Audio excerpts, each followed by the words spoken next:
Sesaat lagi Anda akan menyaksikan Insight with Desi Anwar in association with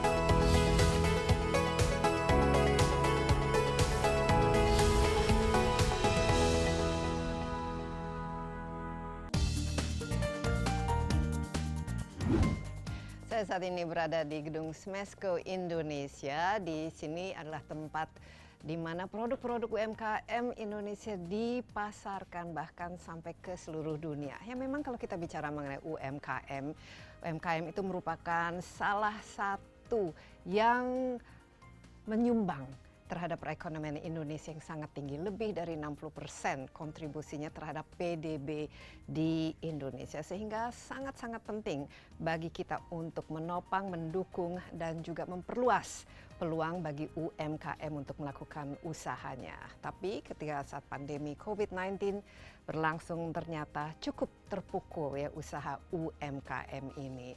Nah, Insight with Desi Anwar kali ini akan membahas bagaimana strategi untuk memulihkan kembali perekonomian UMKM, dan tentu saja kalau kita bisa memulihkan kembali UMKM, kita bisa juga memulihkan kembali perekonomian Indonesia.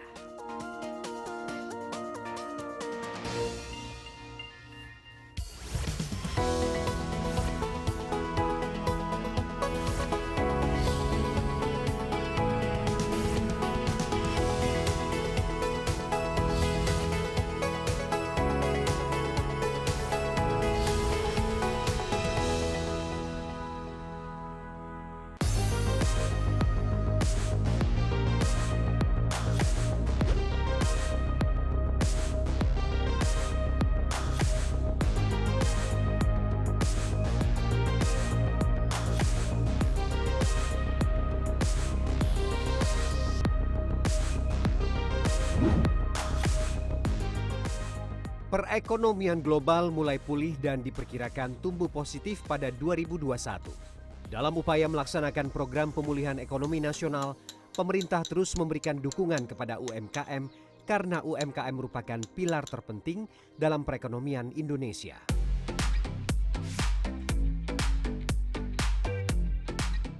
Jumlah UMKM di Indonesia yakni sebesar 64,19 juta, di mana komposisi usaha mikro dan kecil sangat dominan, yakni 64,13 juta atau sekitar 99,92% dari keseluruhan sektor usaha.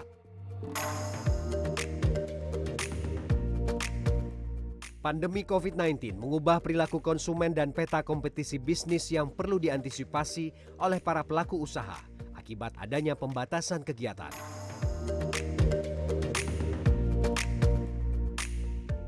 Konsumen lebih banyak melakukan aktivitas di rumah dengan memanfaatkan teknologi digital. Di era disrupsi ini, digitalisasi semakin relevan dan strategis bagi UMKM untuk tetap bertahan dan berperan sebagai penggerak utama pemulihan ekonomi. Sejalan dengan arahan Wakil Presiden RI Ma'ruf Amin pada puncak peringatan Hari UMKM Nasional 2021, Bank Negara Indonesia menegaskan komitmen meningkatkan pembinaan dan pengembangan pelaku usaha mikro, kecil, dan menengah.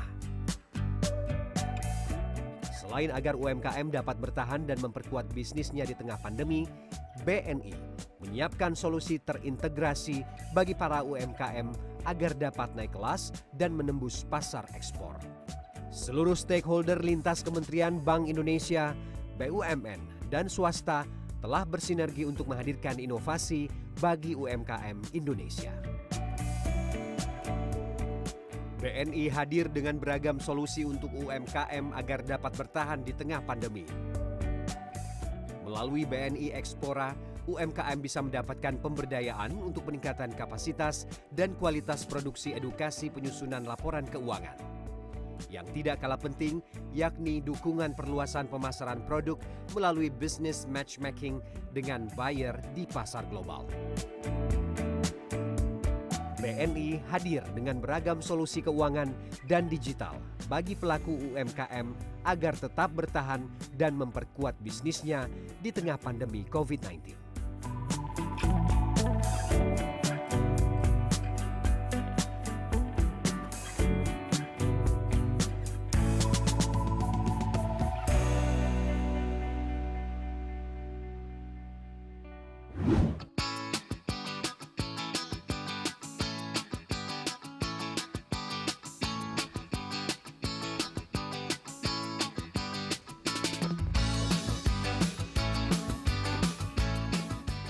ada Pak Teten sama Pak Iqbal. Ya, aduh, Pak Ini Desi, apa kabar? baik. Ini kalau kita bicara mengenai UMKM ini udah pas ini. Iya. Pakar-pakarnya nih sebagai Menteri Koperasi dan UMKM dan juga nih Direktur Terima Bisnis kasih, Mbak Desi. UMKM. Saya rasa perlu banyak yang kita gali ya. Apa-apa saja yang kita bisa kembangkan supaya UMKM kita, usaha mikro, kecil dan menengah kita itu bisa menjadi istilahnya nomor satu lah. Karena ini penggerak perekonomian Indonesia yang sangat-sangat kuat ya. Mana Pak Iqbal, kita kemana supaya sekarang? lebih pas, kita Pak Menteri, Mbak Desi, kita mampir di BNI Explora. Itu solusi terbaru dari BNI untuk kita bisa membantu UMKM. BNI Explora. Yuk, Mari, silakan. mari. Ya. Insight with Desi Anwar, kali ini kita ditemani oleh Menteri Koperasi dan UMKM, Pak Teten Mas Duki, dan juga ada Direktur Bisnis UMKM BNI, Pak Muhammad Iqbal. Apa kabar ya? Tadi kita sudah sempat ketemu di lantai Smesco Indonesia. Ini sebuah gedung yang cukup familiar ya, tapi saya kenalnya itu sebagai semacam etalase untuk memasarkan produk-produk Indonesia. By the way, interview ini kita laksanakan sesuai prokes ya. Kita semua sudah divaksinasi, sudah di antigen dan juga kita cukup jaga jarak. Nah Pak Teten, ya kalau kita lihat selama lebih dari 1,5 tahun ini, ya krisis ekonomi akibat pandemi COVID-19 sudah kita rasakan dan tentu saja kalau kita melihat dari segi ekonomi Indonesia itu bisnis UMKM-nya merupakan tulang punggung lah dari perekonomian kita, dari kooperasinya dan juga pelakunya. Kalau tidak salah lebih dari 97%, bahkan 99% adalah pelakunya itu dari UMKM. Jadi kontribusinya itu terhadap perekonomian luar biasa. Sehingga kalau saya lihat, kalau kita ingin memulihkan perekonomian Indonesia, penting perlu untuk mendukung ya daya saing dan juga produktivitas dan kualitas dari UMKM itu sendiri. Kita berada di Smesco Indonesia ini, Pak Teten. Apa yang kita pelajari dari masa pandemi ini untuk memperkuat lagi UMKM kita? Apa strateginya? Karena lebih dari 27% ya sempat turun akibat pandemi COVID-19 ini penghasilannya. Ya, kalau pandemi saya kira memberi pelajaran ke kita mana saja yang bisa survive dan tidak survive. Dan supply chain juga menjadi penting bagi UMKM karena yang bisa bertahan, yang sekarang bisa go digital, itu naik 27%. Yang berbasis digital, yang memiliki ya, dan sekarang kita online. udah lumayan, udah ada 15,9 juta UMKM atau 23% yang sudah terhubung ke ekosistem digital. Sebelumnya hanya 8 juta, selama 10 tahun ya usia e-commerce hanya 8 juta. Tapi dalam 1,5 tahun naik jadi 15,9 juta. Jadi sisi positifnya lah sisi dari pandemi. positifnya. Nah yang kedua, UMKM yang didukung dengan supply chain, akses kepada pembiayaan, bahan baku, ya SDM, pasar itu yang bisa survive. Nah termasuk mereka yang punya kemampuan untuk adaptasi dan melakukan inovasi produk sesuai dengan market yang baru. Ya, nah, market yang baru itu yang go digital. Dan yang kedua, di tengah pandemi ini kan daya beli turun. Mereka mengkonsumsi hanya 3 kebutuhan utama, makanan minuman, healthcare, sama home care. Nah UMKM yang bisa melakukan adaptasi dan inovasi produk ketiga ini dan go digital itulah yang bisa survive. Jadi harus ada inovasi, harus ada kreativitas. Iya. Kalau dalam 1,5 tahun ini kan tadi disebut ya 23% sekarang yang sudah pindah lah atau memiliki basis digital itu sendiri. Tapi yang melakukan inovasi itu sendiri dari begitu banyak jumlah UMKM yang kita miliki, 64 juta kalau tidak salah itu. Berapa persen yang kelihatan berinovasi dan berkreasi selama ini? Ya, saya misalnya begini, malah tumbuh. Misalnya dapur-dapur di rumah yang memproduksi makanan siap saji, frozen food, ya dan lain sebagainya yang jual secara online.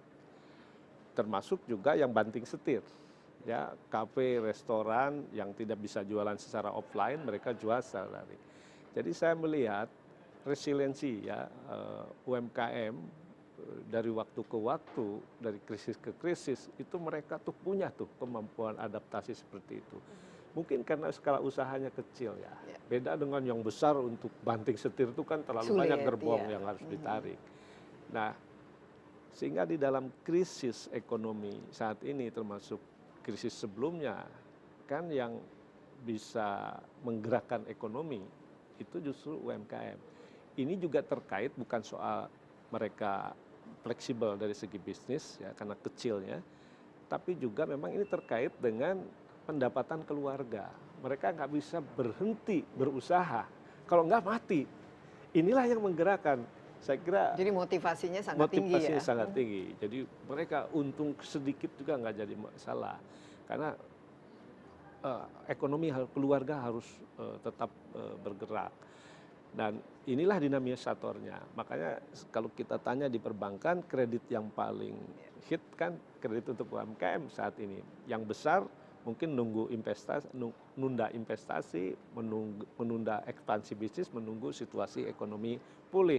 UMKM kan nggak bisa, terkait dengan ekonomi keluarga. Ya, jadi mereka, saya lihat juga pemerintah dalam program PEN-nya ya, Pemulihan Ekonomi Nasional kan memfokuskan banyak sekali cukup besar anggaran untuk membantu UMKM dan bekerja sama dengan Bank Himbara ya. Salah satunya adalah BNI tentu saja sebagai yang salah satu yang terbesar. Ini selama 1,5 tahun ini khususnya Pak Iqbal, apa-apa saja yang dilakukan untuk tadi? Ini kan bisnis keluarga, jadi sangat terdampak. Mungkin mereka punya kredit yang tidak bisa mereka bayar bunganya atau pokoknya dan lain sebagainya, atau tidak bisa mendapatkan akses. Apa-apa saja yang dilakukan oleh BNI selama 1,5 tahun ini? Mbak Desi, tadi menarik, tadi Pak Menteri sudah sampaikan, memang ternyata ada dua ekstrim yang terjadi di lapangan nih. Ada cukup banyak pelaku UMKM yang survive.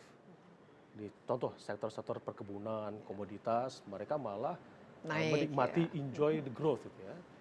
Tapi di sisi lain cukup banyak juga pelaku UMKM yang di ekstrim satu lagi, yang di mana mereka cukup terdampak dengan penjualan yang turun terus, seperti di perhotelan, pariwisata.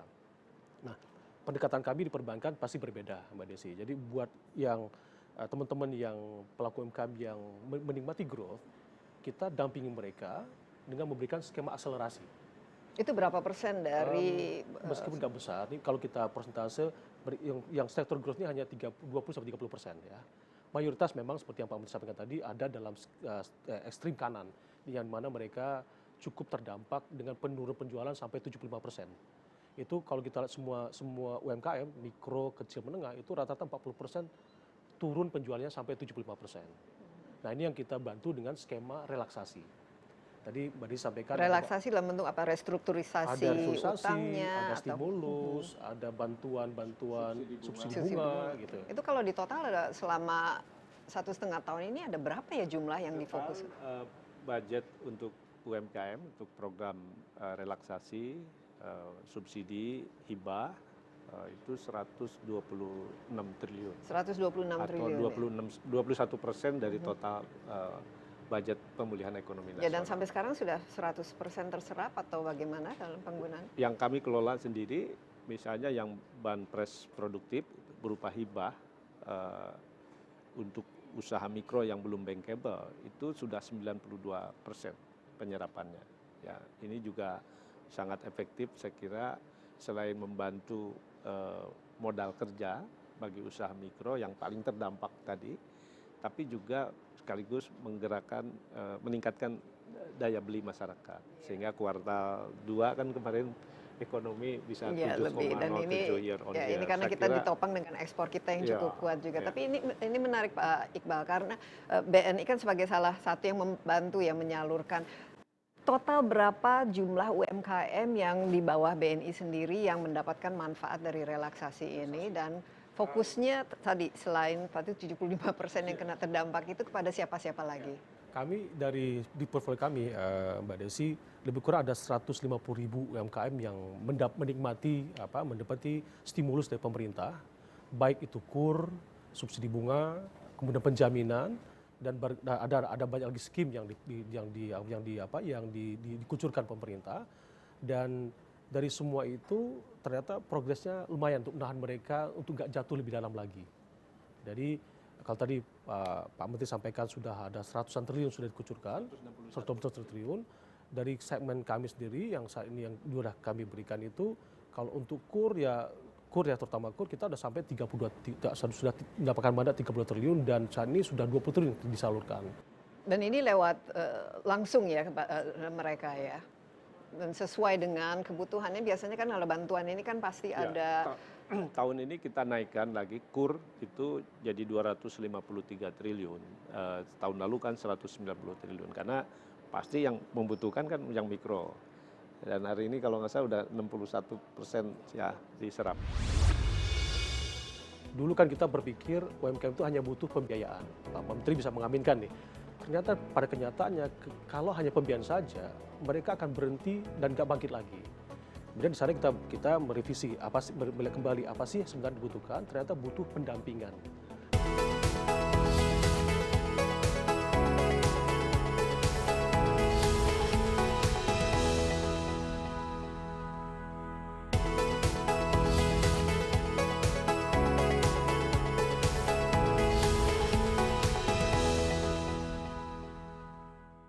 Ya, 23% sekarang sudah berbasis platform digital, dan yang juga kan sekarang ada program inilah Bangga Buatan Indonesia, dan platformnya itu serba digital. Kita semua sekarang kalau belanja juga lebih banyak online ya, apalagi kalau lockdown.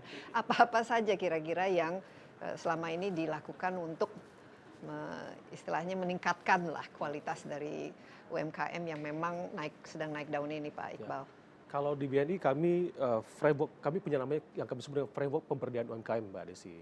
Nah, framework ini belajar di pengalaman kami di masa lalu. Dulu kan kita berpikir UMKM itu hanya butuh pembiayaan. Pak Menteri bisa mengaminkan nih.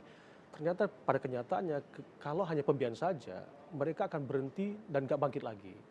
Kemudian di sana kita merevisi melihat kembali apa sih yang sebenarnya dibutuhkan. Ternyata butuh pendampingan. Nah, pendampingan itu harus kita ikuti dalam siklus hidupnya UMKM, Mbak Desi. Jadi nggak hanya bisa kita ikuti di saat mereka mulai bis saja, tapi dalam sepanjang fase kehidupannya kita harus bantu kawal. Di Gitu. online Mbak Desi juga kan bersaing tuh dengan brand-brand besar ya kan. Karena itu kalau UMKM-nya kualitas produknya tidak punya daya saing, terus kapasitas produksi mereka sedikit, itu nggak lama tuh ya mereka bisa bertahan di online. Jadi betul seperti Pak Iqbal, pendampingan ya, mengkurasi produk ya, memperbaiki packagingnya, memperbaiki brandingnya. Dan mengikuti selera pasar juga. Selera pasar. Nah ini penting. Jadi kan ada research and development-nya itu sangat penting ya. Ini ngomong-ngomong, kita kan sekarang berada ini ada booth di Smesco Indonesia, ini booth namanya BNI Expora ya. Berkaitan dengan yang naik daun ini, kalau kita lihat kan future-nya ke masa depan, apalagi kalau pandemi ini sudah berlalu, Pak Teten, berarti kan harus lebih ditingkatkan lagi, digalakkan lagi semua yang berbasis digital. Kan ini berarti bisa bersaing bukan saja secara domestik, tapi secara internasional. Mungkin apa mimpi Pak Teten untuk membuat Smesco ini lebih dari sekedar etalase untuk UMKM kita yang biasanya keripik dan dodol, harus yang lain-lain yang berkualitas. Ya ini Smesco kita jadikan 2 pusat ya, jadi pusat Center of Excellence untuk pengembangan produk UMKM dan model bisnisnya yang inovatif supaya UMKM itu juga bisa bersaing, punya daya saing, baik di pasar domestik maupun global. Karena di market online pun sekarang kan kita diserbu kan produk. Kita bisa belanja import. produk-produk online yang harganya bahkan bisa lebih murah. Nah sekarang UMKM kita harus percepat transformasi digitalisasi itu. Yang kedua, ini memang Smesco tempat kamar dagangnya UMKM lah ya. Kita tapi bukan hanya offline ya, kita juga secara online termasuk yang global. Jadi kita sekarang menghubungkan dengan BNI juga ya, bagaimana produk-produk retail ekspor UMKM ini bisa meningkat. Karena sekarang ini kan dunia ini sudah terhubung, Mbak Desi, dengan teknologi digital ini. Jadi selera orang di dunia bisa sama. Yang belanja itu bukan distributor lagi, konsumen langsung ke produsen. Jadi konsumen di Eropa langsung beli batik di Jawa. Nah ini kan retail. Nah ini kita harus perkuat logistik sistemnya, digital payment-nya. Nah, makanya BNI Expora ini keren juga konsepnya. Coba mungkin Pak Iqbal, sebenarnya apa konsep di balik itu dan kenapa namanya Expora? Oh, Expora, ya. Itu berawal dari ketika kami BNI mendapat penugasan untuk lebih mengeksplorasi dan mengeksploitasi jaringan kantor kami di luar negeri. Kan mungkin Mbak Desi, Pak Menteri bisa aware kalau kita BNI cukup punya jaringan cabang luar negeri yang cukup mumpuni dan banyak. Nah, di dasar itu kemudian kami melihat ada opportunity untuk mengembangkan dua ekosistem sekaligus. Pertama ekosistem ekspor, kedua ekosistem diaspora. Nah, kita melihat jadi orang-orang Indonesia yang tinggal di luar negeri. Betul, ya? betul. Dan BNI punya cabang banyak. Cabang banyak. Berapa jumlah cabangnya? Bisa reseller. Nah, kemudian kita juga ditugaskan untuk membuka lebih banyak cabang lagi, Mbak Desi. Jadi kita berpikir kalau memang seperti itu, mau nggak mau kita harus garap secara ekosistem. Karena UMKM ini nggak mungkin garap ketengan ya, Pak Menteri ya. Jadi kita harus garap mereka dalam satu kesatuan. Nah, berawal dari sanalah kemudian kita melihat ada nama ekspor dan diaspora. Kayaknya keren juga kalau di merge, di combine jadi Expora. Dan muncullah nama Expora ini. Nah, karena ekosistem ditarik oleh ekspor dan diaspora, maka semua aktivitas Expora ini mengarah ke sana. Kalau kita bicara ekspor, mungkin Pak Menteri paham sekali. Di sana kan setidaknya 3 komponen ya, 3 target market, Mbak Desi ya.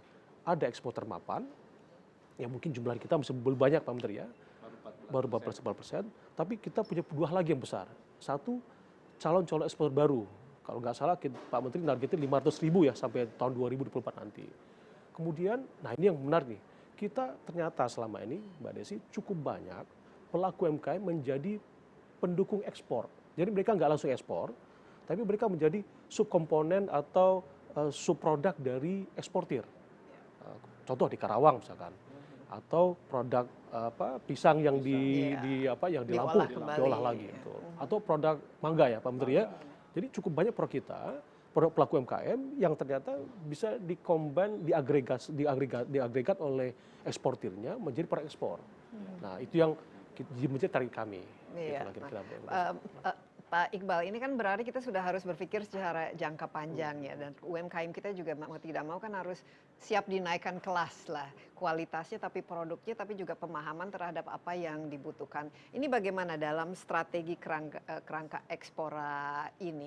Jadi apa-apa kira-kira yang bisa difokuskan supaya produk-produk UMKM kita bukan saja bersaing, tapi bisa membawa nilai tambah yang jauh lebih dari yang sekarang? Ya, kami untuk ekspor, kami membidik sekarang yang memang potensi ada, misalnya dukungan bahan baku ada, market demand-nya ada. Ya. Nah, ini yang kita langsung grab. Contohnya apa-apa saja? Kalau Indonesia kan biasanya tekstil, sepatu, dan itu kan menjadi... Menurut saya kita harus balik lagi apa yang menjadi keunggulan domestik kita. Ya, misalnya di sektor kelautan, kita dari mulai rumput laut, ikan tangkap mau budidaya, market luarnya itu unlimited lah. Ya, saya udah ketemu dengan para eksportir ikan dan lain sebagainya. Dunia sekarang minta, stok habis, ya. Nah, tapi kan supply chain-nya belum rapi. Misalnya bahan bakunya belum terintegrasi dengan food processing-nya, pembiayaan dan lain sebagainya. Karena di situ kualitas standar produksi itu kalau ekspor harus betul-betul. Terus bagus. Saya kira banyak briket aja misalnya, ya, untuk keperluan barbecue ya biasanya. Kalau di Timur Tengah kan untuk merokok, sisa. Besar sekali permintaannya, tapi itu supply chain-nya. Yeah. Nah, juga yang paling potensial itu adalah buah tropik sama herbal. Yang saya lihat justru Thailand dari dulu mereka, buah kaleng mereka. Nah, jadi betul. Jadi kan basisnya kan usaha mikro. Produknya kecil-kecil. Jadi harus ada agregasi, konsolidasi produk, kurasi produk, standarisasi, lalu hubungkan dukungan sistem logistiknya. Iya, dan jumlah diaspora kita di luar negeri kan juga lumayan ya. Sekarang dengan ekosistem digital kan sistem logistiknya relatif lebih aman. Nah, yang kita perlukan diaspora kita itu menjadi reseller produk-produk UMKM di market digital di luar negeri. Nah, tinggal kita dukungan suplai barangnya ya, sama gudang di sana. Seperti bagaimana misalnya produk Cina masuk ke Indonesia kan juga seperti itu. Ya, bagaimana Pak Iqbal? Apalagi kan BNI kan hadir di berapa jumlah negara di mana BNI hadir sekarang? Sekarang kami ada di New York, Tokyo, Di Seoul, London saya tahu London, ada, Hong Kong, Singapura, dan Kira-kira bakal nambah-nambah lagi cabang-cabang. paling ini kan semua kota-kota besar ya, Ya, dengan betul. kekuatan ekonomi yang cukup tinggi. Kira-kira apa yang bisa jadi sangat prospektif ya bagi ekspor UMKM Indonesia? Dan pasar yang mana yang paling Kalau sekarang, contoh kemarin, mungkin ada menarik ya, Mbak Desi ya. Ternyata kalau kita lihat banyak produk kita yang kita unggul dan negara nggak punya, seperti cinnamon, cassia vera atau vanilla. Itu kita dominan, nggak ada yang milik. makanya kita dijajah karena itu. Betul.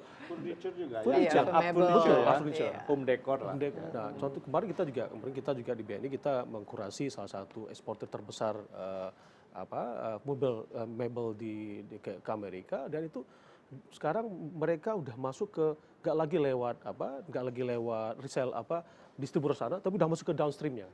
Karena mereka berpikir, Pak, ini mumpung China dan Amerika lagi eker-ekeran begini, Singapura, China nggak masuk, kita harus masuk, jangan sampai Vietnam masuk, dan itu udah terbukti, Mbak Desi.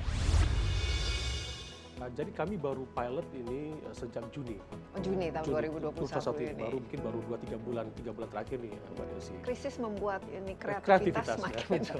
Dan alhamdulillah, syukur ya, kita dalam 3 bulan ini kami sudah mengucurkan kredit ekspor 1 triliun. 1 triliun. Untuk 100 pelaku UMKM yang skala ekspor. Ini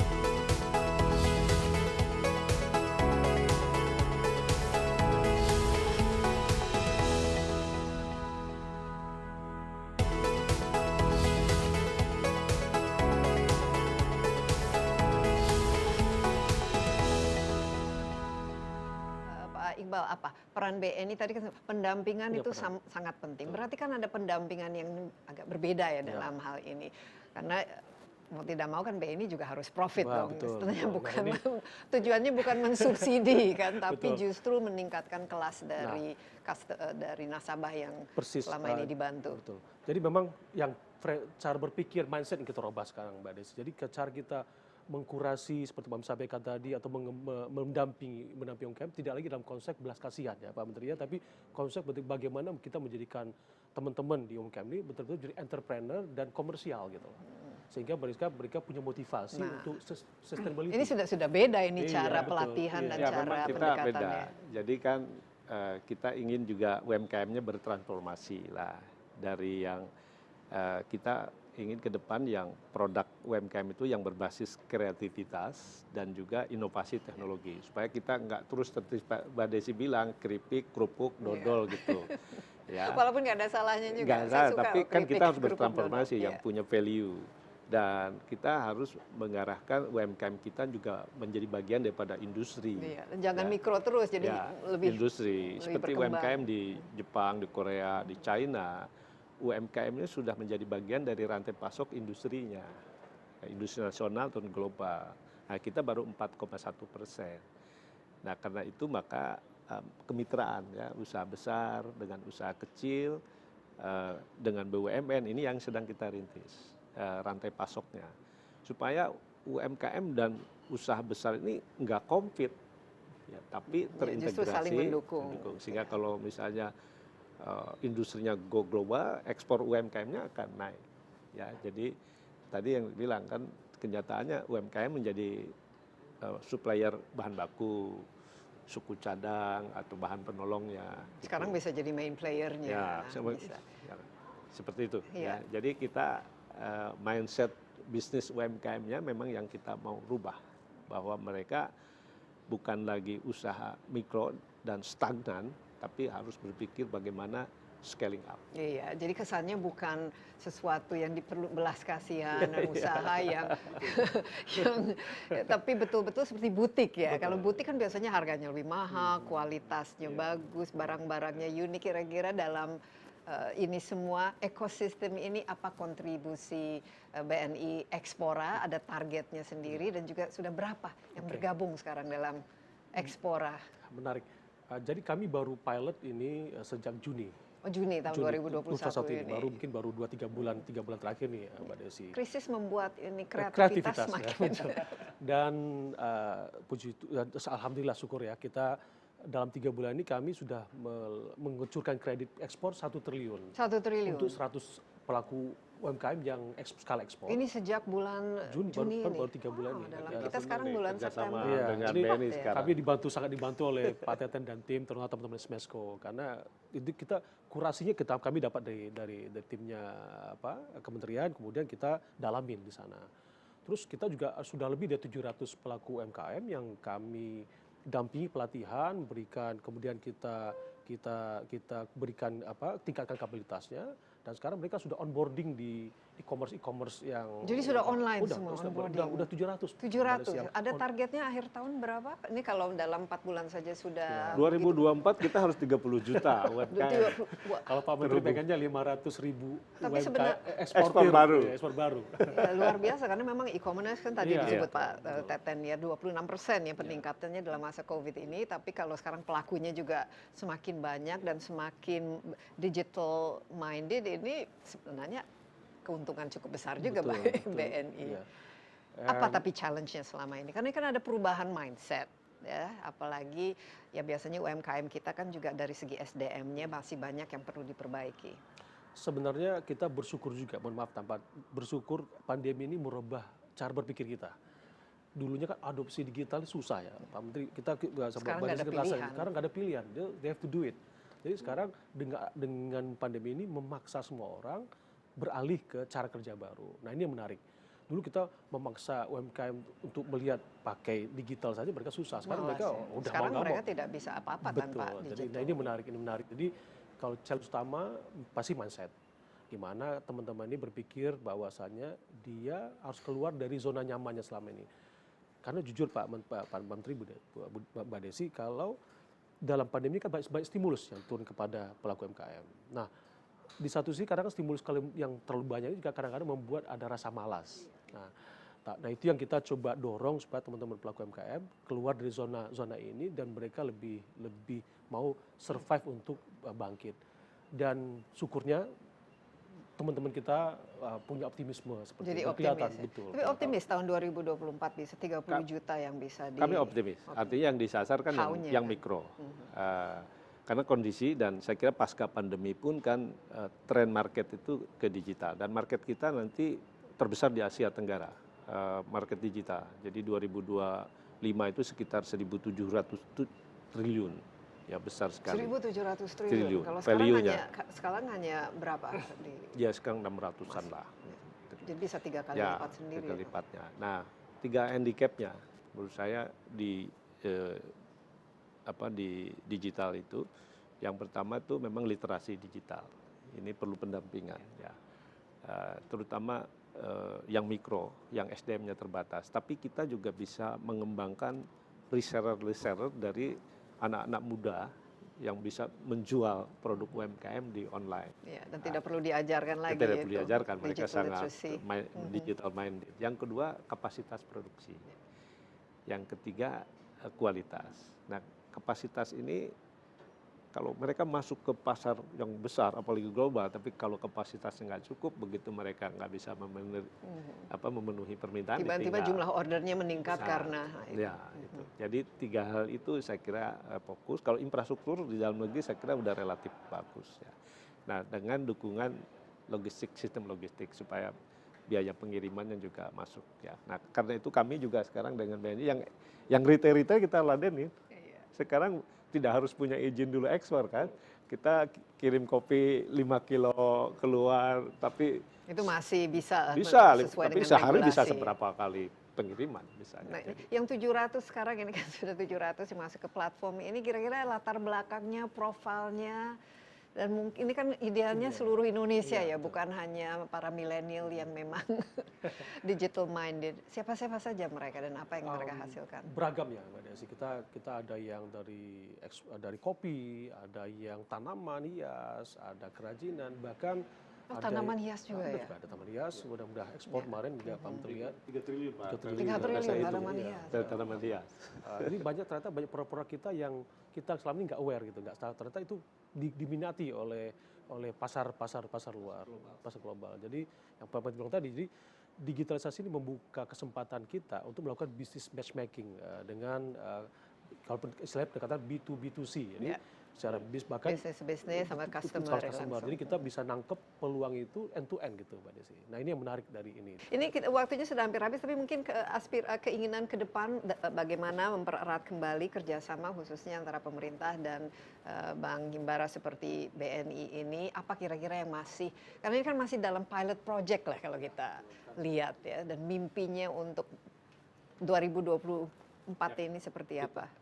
Misalnya kan saya diminta untuk ngegejot ekspor ya UMKM. Saat ini kan baru 14%. Nah, karena itu kami membidik dan saya kira perlu didukung pembiayaan dan logistik sistemnya untuk potensi-potensi yang bisa diekspor dan market demand-nya ada. Nah, ini kita fokuskan. Tapi di sisi lain kan juga ke depan kita harus mengembangkan, mentransformasi UMKM kita menjadi bagian dari rantai pasok industri nasional dan global supaya ekspornya melesat begitu. Karena UMKM nggak bisa sendirian. Ya, ini harus bersama-sama dengan industri, harus masuk dalam skala industri. Nah, harus, apalagi kita merupakan tulang punggung dari perekonomian Indonesia, lebih dari 60% ya kata kontribusinya. Apa Pak Iqbal kira-kira yang masih perlu diperbaiki, yang masih perlu dievaluasi lah dalam kerjasama selama ini? Mbak Desi, Pak Menteri, ini kan proses bereksperimen. Jadi eksperimentasi ini dan kolaborasi nggak boleh berhenti. Karena untuk menggarap UMKM ini nggak bisa sendiri. Kami diperbankan keterbatasan kami paling dalam pembiayaan, tapi kami harus bergandengan tangan dengan timnya Pak Menteri dan institusi lain. Selama ini bagus kerjasamanya, kolaborasinya. Bagus dengan bea cukai, dengan pajak, dengan dengan industri swasta, bahkan e-commerce, marketplace, kita gandeng semua. Dan ini sudah mulai memberikan hasilnya, dan kami yakin kalau terus kita dorong bersama-sama, maka akan memberikan masa depan yang cerah buat UMKM kita. Yang tadi 500.000 eksportir baru, kebetulan yang tadi dicita-citakan oleh Pak Menteri, saya yakin bisa kita capai, dan itu akan memberikan dampak yang sangat luar biasa buat perekonomian kita, Mbak Desi. Iya, dan penting sekali bagi kita juga konsumen Indonesia untuk mendukung ya, kita bangga buatan Indonesia. Pak Teten, terima kasih banyak. Saya rasa perlu kita berdiskusi lagi karena masih banyak ya bisa kita tanyakan mengenai UMKM ini, Pak Iqbal.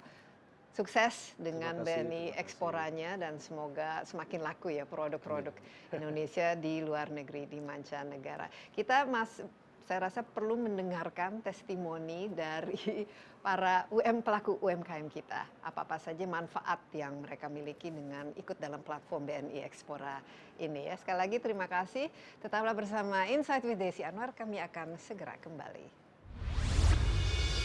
Produk-produk saya, di main bisnis saya sebenarnya wood carving, wood art, unique art. Wood art ya. Ini produk-produk yang karya Kadek sendiri atau didapatkan dari para seniman-seniman yang lain? Bagaimana? Of course sih, itu dari desain saya. Di daerah Solo itu ada satu daerah namanya yang khusus pengrajin dari rotan. Jadi mengerjakan barang-barang dari rotan. Nah, dari situlah saya berpikir bagaimana mengolah rotan-rotan ini menjadi produk-produk dengan nilai ekonomis yang tinggi.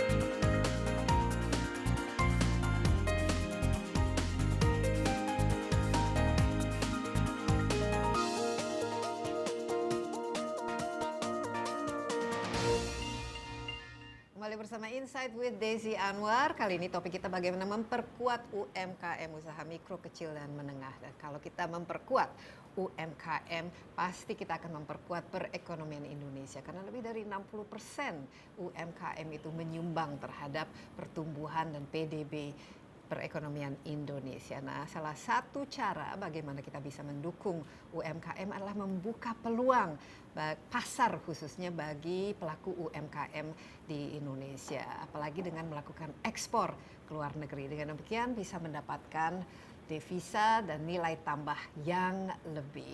Nah, kita akan berbicara dengan dua pelaku UMKM yang sudah berhasil ya menembus pasar internasional berkat kerjasama dengan BNI Ekspora. BNI Ekspora adalah wadah untuk mempermudah para UMKM melakukan ekspor ke mancanegara. Ada Kadek dari Denpasar, Kadek dari usaha namanya Bali Parcel ya. Kadek, halo, apa kabar? Halo Mbak Desi. Sehat Kadek? Betul sekali, saya Kadek Nyana. Iya. Nama company saya Bali Parcel. Bali Parcel, dan kita juga ditemani lewat Zoom tentu saja Reza. Reza ada di Solo dengan nama perusahaannya itu Arya Sena. Bagaimana? Apa kabar Reza? Halo Mbak Desi, kabar baik dari Solo. Baik, kita ya senang sekali ini ada dua pelaku masih muda, masih milenial, tapi ternyata sudah berhasil menembus pasar internasional. Mulai dari Anda Kadek, saya lihat itu di belakang barang-barangnya bagus ya. Coba Bali Parcel ini apa-apa saja kira-kira fokus produk-produknya dan kemana saja diekspor? Seperti di belakang ini produk-produk saya, di main bisnis saya sebenarnya wood carving, wood art, unique art. Wood art ya. Ini produk-produk yang karya Kadek sendiri atau didapatkan dari para seniman-seniman yang lain? Bagaimana? Of course sih, itu dari desain saya dan desain ya. Saya kebetulan orang seni ya, keturunan seni dari bapak saya. Nah, jadi saya mengembangkan itu awalnya saya pas remaja itu melihat di Ubud banyak art shop yang mereka menunggu kedatangan tamu yang harus datang. Di sana saya berpikir gimana cara biar tidak menunggu, dan saya membuat website sendiri. Kebetulan saya tamatkan IT. Pertama kali saya dapat bayar dari Prancis waktu itu. Setelah itu saya kembangkan lagi produk-produk saya. Jadi dapat ini customer dari Prancis waktu itu yang melihat karya Kadek dari websitenya. Cara memesannya waktu itu bagaimana? Saya dari pertama buat website itu sudah ada sistem. Itu shopping cart sistemnya lewat database. Jadi seperti marketplace yang sekarang. Habis itu kita customer itu continue order sampai pertama $2,000 and then up sampai kontainer seperti itu. Dan happy ya customernya ya? Sangat happy. Oke, kita fokus ke Reza sebelum balik lagi ke Kadek. Nah Reza dari Solo ini saya lihat di belakang ada semacam basketry ya, wicker dan lain sebagainya. Bisa cerita sedikit mengenai usaha Reza Arya Sena? Bagaimana pertama kali didirikan dan bagaimana hasil usahanya sekarang? Di daerah Solo itu ada satu daerah namanya yang khusus pengrajin-pengrajin dari rotan. Jadi mengerjakan barang-barang dari rotan. Seperti kita tahu, rotan itu kan merupakan salah satu sumber komoditas alam Indonesia ya, yang benar-benar asli dari sini dan nggak ada bahannya di negara lain. Nah, dari situlah saya berpikir bagaimana mengolah rotan-rotan ini menjadi produk-produk dengan nilai ekonomis yang tinggi. Nah, seperti itu Mbak Desi. Karena saya... Jadi ini rotan-rotannya Reza desain sendiri? Iya, karena saya kan senang sekali ya dengan pernak-pernik dari dekorasi rumah. Terus waktu itu saya mulai membuat item-item rotan, item-item furniture dari rotan, kayak bikin kursi, desain sendiri kursi, meja, seperti itu. Lalu berkembang dengan home dekorasinya, kayak basket-basket seperti yang di belakang ini, ada planter, laundry basket, sampai lampu, wall decoration, itu saya bikin. Ya. Ternyata itu respon pasar di Eropa dan Amerika itu bagus sekali. Pertama kali waktu menjual itu kepada siapa, Reza? Atau dari awal apakah punya toko yang dikelola atau seperti tadi Kadek yang mulainya dari punya website sendiri? Kalau saya mulai dari bikin website. Dari website itu dapat bayar pertama kali dari Itali. Saya masih ingat namanya tuh Mr. Claudio Bosari. Apa yang dibeli? 10 feet kontainer, pakainya LC. Langsung 20 kontainer? Bukan, 20 feet. Oh, 20 feet. Itu apa-apa saja isinya? Itu mix item kursi, meja, basket, gitu. Masih ingat ya sampai sekarang. Tahun berapa, Reza? Sekitar tahun 2004 waktu itu. 2004 ya. Iya. Nah, kalau sekarang ke negara-negara mana? Mana yang paling menjadi pasar yang terbesar bagi produk-produk yang Reza produksi? Eropa masih yang paling kuat. Eropa masih yang paling menggemari produk-produk rotan handmade kita. Kita yang kirim rutin itu ke Prancis, Jerman, Belanda, UK. Reza dan Kadek, wishlist ke depan seperti apa? Apalagi apa saja bantuan yang ingin didapatkan khususnya dari pemerintah maupun perbankan dalam mengembangkan bisnisnya supaya lebih sukses lagi? Terima kasih, Mbak Desi. Saya sih berharap dengan adanya program Ekspora dari BNI ini akan lebih terbuka peluang pasar, tidak hanya ke Eropa atau Amerika. Bahkan ini pertama kali saya dapat bayar dari Korea Selatan itu lewat BNI Ekspora ini. Iya. Nah, ke depannya bisa lebih lebih luas lagi. Iya, Kadek bagaimana? Apa kira-kira yang wishlistnya? Dengan adanya BNI Explora ini, saya berharap untuk kedepannya lagi ada business matching yang sudah pernah diberikan kesempatan ke kami, seperti yang kemarin ke Korsel juga. Harapannya mungkin ke negara-negara lain untuk meningkatkan, menambah customer lagi lewat BNI Explora ini. Ya mungkin business matching lagi ditambah dengan bukan hanya di Korsel saja, tapi di negara lain. Gitu, Pak Des. Iya, kita masih ada satu lagi yang kita akan ajak bicara. Siapa dia? Tetaplah bersama Insight with Desi Anwar. Salah satu tugas dan misi kami adalah tentunya membantu, terutama debitur BNI, nasabah BNI yang tegak di UMKM untuk memasuki pasar internasional.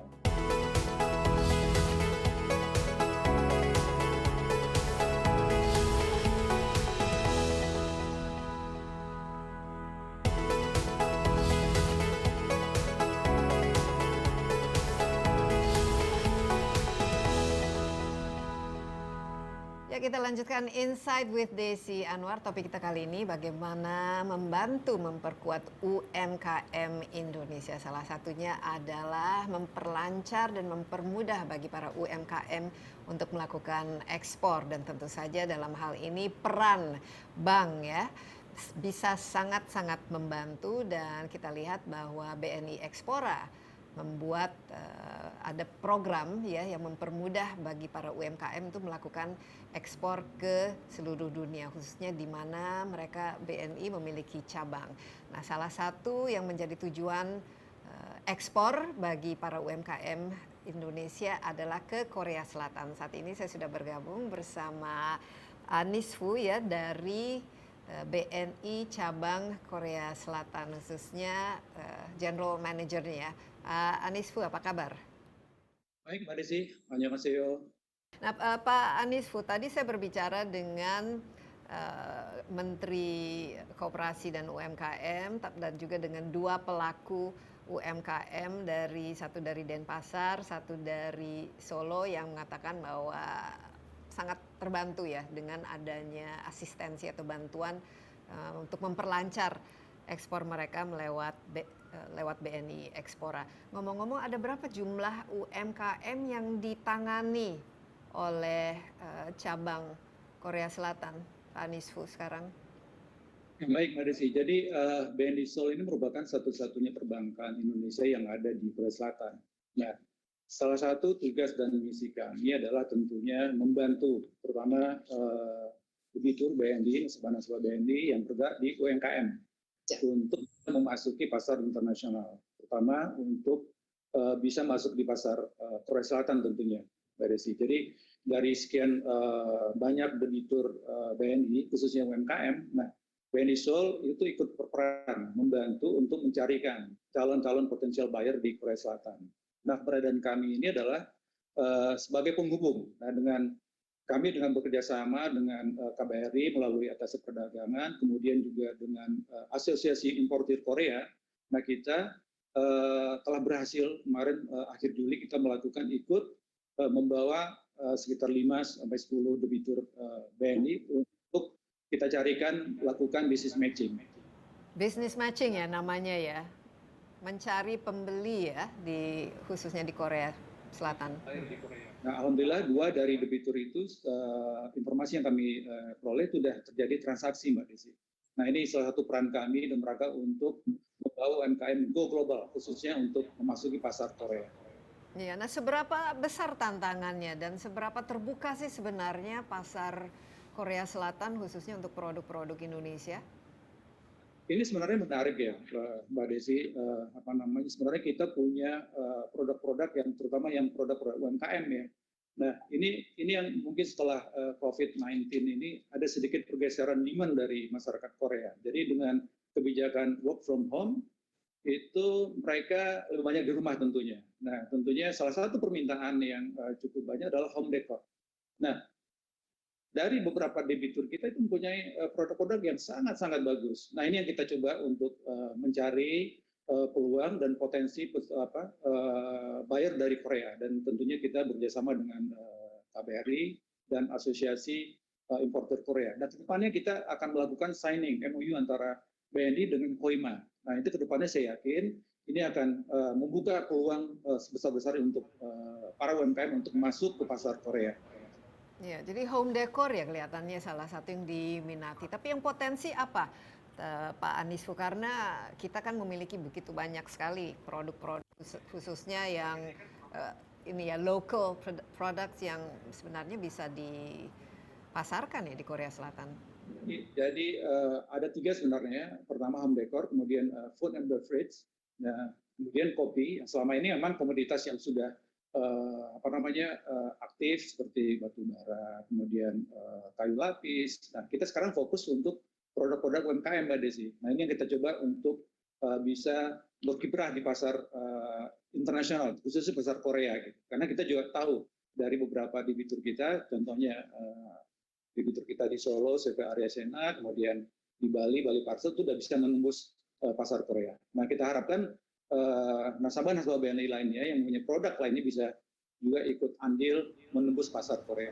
Terima kasih banyak sekali lagi Kadek dari Denpasar dan juga Reza dari Solo dan tentu saja Pak Nisfu dari Seoul. Terima kasih telah bergabung bersama Insight with Desi Anwar. Dengan demikian berakhirlah Insight with Desi Anwar kali ini. Penting ya bagi kita semua juga untuk mendukung usaha UMKM dan mungkin di antara kita juga banyak yang ingin masuk ke dalam bisnis UMKM, apalagi kalau misalnya kita bisa menembus pasar internasional. Dampaknya terhadap perekonomian Indonesia itu juga akan sangat positif karena lebih dari 60% dari usaha yang kita miliki di Indonesia adalah usaha mikro, kecil, dan menengah. Demikian Insight with Desi Anwar. Jangan lupa masih suasana COVID, rajin cuci tangan, gunakan masker, hindari kerumunan, dan jangan lupa stay safe. Bye-bye.